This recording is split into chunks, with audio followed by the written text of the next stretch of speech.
Faith activates your gift. Sometimes you must just open your mouth in obedience before you even feel ready. The Lord released the word, don't doubt it. Open your mouth and release it. Let me share a quick testimony with you guys. Before I migrated to the United States, I think it was around 2016 or so, I remember that I used to travel to Kingston to go to church, right? I moved from Portmore to Mandeville, so I used to have to drive a long drive to come back to church on a Sunday.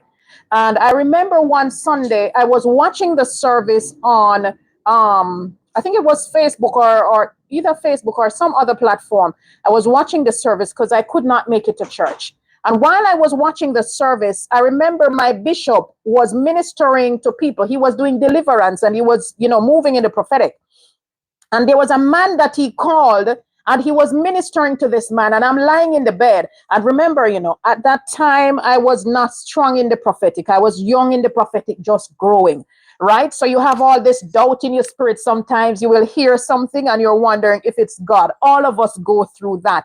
You're wondering, did God say this or is that my mind? So I'm in the bed and I'm watching the service taking place at church that Sunday morning. And this man comes up and he's being ministered to by the bishop.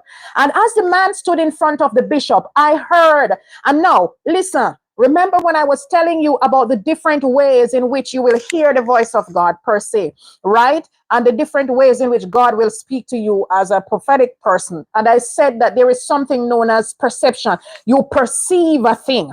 Sometimes you don't hear an audible voice, but you perceive it. It's like it's coming from inside. So there's a knowing. You guys understand what I'm saying because you are prophetic people. There is a deep knowing deep down inside of you. You're not hearing a physical voice, but there is a knowing of something. So that is what happened to me that Sunday morning. When I saw the man standing in front of my bishop on the screen on Facebook, I said, I heard a voice say, something is wrong with his leg. My bishop is ministering to the man. He makes no mention of the man's leg. But I heard a voice from somewhere, the Holy Spirit saying to me, something is wrong with his leg. And as I sat up in the bed, because I knew that God was speaking, as I sat up in the bed and I'm watching, I heard my bishop say at the same time, there's a problem with one of your legs. And when he said that, I heard the Holy Spirit say, it's his right leg. So I jump up in the bed and I'm sitting up straight now. And I'm like, it's his right leg. And I'm pointing at the computer screen because I'm watching on my laptop. I said, it's his right leg.